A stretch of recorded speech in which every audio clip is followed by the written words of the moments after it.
విక్రమ్ టీవీకి సబ్స్క్రైబ్ చేయండి. Subscribe to Vikram TV. Subscribe to Vikram TV. Subscribe to Vikram TV. Subscribe to Vikram TV. Please like, share and subscribe to Vikram TV. ఈ మధ్యకాలం చాలా వినిపిస్తున్నది చూస్తున్నాం మనం, గోని కాపాడాలి గోమాత అని అంటున్నారు కదా. ఇది హెల్త్ పరంగా ఎలా యూజ్ అవుతుంది మేడం, అండ్ దీన్ని కాపాడుకోవడం వల్ల మనకు కలిగే లాభాలు ఏంటి?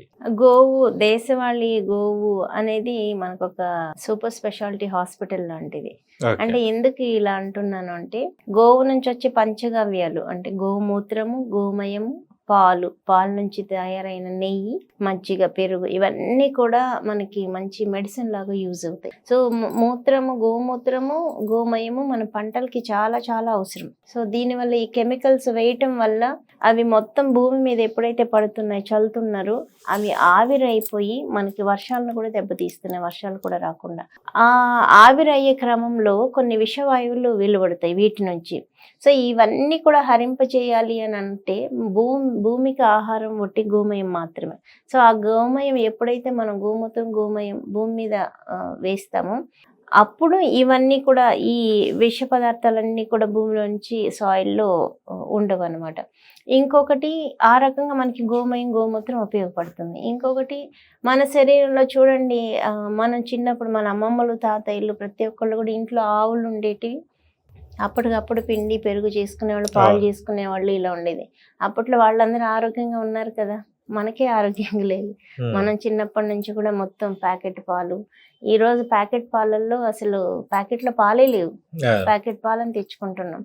ఆయిల్ ఒకటి, ఆయిల్లో నూనె ప్యాకెట్లలో నూనె లేదు, కానీ నూనెని తెచ్చుకొని వాడేస్తున్నాం.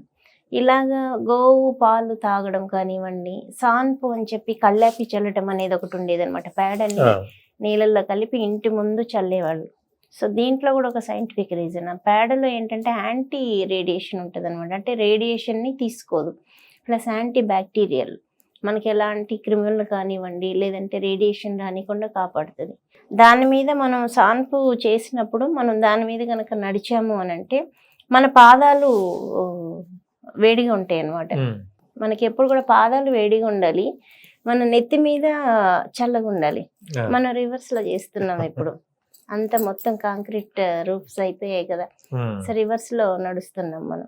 సో ఇలాగ గోవును కాపాడుకుంటే, గోవు మాత్రమేనండి మనిషి ఆరోగ్యంగా ఉండాలి అని అంటే ఈ భూమి మీద గోవు మాత్రమే ఉపయోగపడుతుంది. మిగతా ఎన్ని హాస్పిటల్స్ కాదు, హాస్పిటల్స్ కూడా కొంతవరకు, హాస్పిటల్స్ కాపాడలేవు మనల్ని. ఎప్పుడైతే స్టార్టింగ్ నుంచి కూడా పుట్టిన పిల్లలకు కూడా ఆవు పాలు తాగిచ్చి ఆవు నెయ్యి తినిపిస్తే వాళ్ళ ఐక్యూ లెవెల్స్ కానివ్వండి, వాళ్ళ హెల్త్ కానివ్వండి, ఫిజికల్ హెల్త్ చాలా చాలా బాగుంటుంది. ఈ మధ్య చాలా మంది ప్రెగ్నెంట్ లేడీస్ మీద కూడా వర్క్ చేస్తున్నాము. సో వాళ్ళకు కూడా చాలా డిఫరెంట్గా పిల్లలు చాలా హెల్తీగా, చాలా యాక్టివ్గా పుడుతున్నారు. కొంతమంది నాటి పిల్లలు ఉంటారు, అసలు మనం ఎంత చెప్పినా కూడా వినరు వాళ్ళు. మీరు నెయ్యి తినిపించండి, అలాగే అది వద్దు ముట్టుకోకుంటే ముట్టుకోరు, అక్కడే ఆగిపోతారు.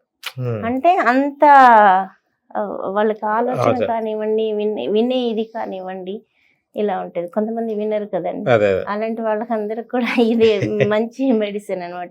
అట్లాగా ప్రతిదీ కూడా గోవు నుంచి వచ్చేటి ప్రతిదీ మనకి చాలా అమృతంలాగా ఉపయోగపడుతుంది. అందుకని గోవుని కాపాడుకున్నప్పుడే మనం ఆరోగ్యంగా ఉంటాం. ఉష్ణోగ్రతలు తగ్గుతాయి, పంటలు కూడా ఇలాంటివన్నీ వేసి గనక పండించడం ప్రతి ఒక్కళ్ళు స్టార్ట్ చేస్తే ఇంత ఉష్ణోగ్రతలు ఉండవు అసలు. మనం ఇయర్ బై ఇయర్ ప్రతి ఒక్కళ్ళు అనుకుంటున్నారు అబ్బా వేడి అంటున్నారు. ఆ వేడి ఎందుకు వచ్చింది, ఇది ఎవరు ఆలోచించట్లేదు. ఏసీలు వేసుకుంటున్నారు, ఏసీలు వేసుకున్నప్పుడు ఆటోమేటిక్గా దాని నుంచి కూడా మళ్ళీ రేడియేషన్ పెరిగిపోతుంది. ఇలాగ కొంత మనం నాశనం చేసుకుంటూ వెళ్తున్నాం భూమి మీద మనిషి. ఇవన్నీ తగ్గాలి అంటే ఆవులు ఉండాలి. ఒకప్పట్లో ఒక మనిషికి 100+ ఆవులు ఉండేటివి. ఇప్పుడు అసలు 1000s లో ఉన్నారు మనుషులు, ఒక ఆవు కూడా ఉండట్లేదు. ఇలాగ అయిపోతుంది. సో దీనివల్ల విధ్వంసం స్టార్ట్ అయింది, పర్యావరణం పాడు చేసుకున్నాం మనం. ఇలాగ గోవు ఉంటే ఇన్ని ప్రయోజనాలు ఉన్నాయి కాబట్టి ప్రతి ఒక్కళ్ళు గోవు కాపాడుకుంటే ఆరోగ్యంగా ఉంటాం. మన వాతావరణంలో కూడా మార్పులు ఖచ్చితంగా జరుగుతాయి. చాలా మంది హైబ్రిడ్ అంటారు కదా మేడం, హైబ్రిడ్ అంటే ఏంటిది? నేచురల్ ఫ్రూట్స్ అండ్ వెజిటేబుల్స్ అంటే ఏంటిది మేడం? హైబ్రిడ్, నాటు, దేశీ అంటాము. ఓకే. యాక్చువల్ గా భగవంతుడు భూమి సృష్టించినప్పుడు గోవుని, చెట్లు, ప్రకృతి, గోవు ఇవన్నీ ఇచ్చాడు. వాటితో పాటు నాటు విత్తనాలు కూడా ఇచ్చాడు. నాటు విత్తనాలేమో భగవంతుడు ఇచ్చినాయి, హైబ్రిడ్ అనేది మానవుడు సృష్టించింది ల్యాబ్ లో. సో ఇప్పుడు మనం తినే బియ్యము తెల్లగా, అందరూ తెల్లగా అన్నం కావాలి, పొడి పొడిగా ఉండాలి అనుకుంటున్నారు కదా. సో ఇలాంటివన్నీ కూడా మానవుడు సృష్టించినాయి, ప్రతి సీడ్. ఓకే. మన నాటు విత్తనాలలో ఏంటంటే సెల్ఫ్ ఇమ్యూనిటీ డెవలప్ అవడానికి కావాల్సినవి నాటు విత్తనాలలో ఉంటాయి. అందుకనే నాటు కూరగాయలు తినాలి, నాటు విత్తనాలు తినాలి. సో దీంట్లో ఇది మానవుడు సృష్టించిన గొప్పన, భగవంతుడు సృష్టించిన గొప్పన అంటే మనం ఏం చెప్తాం?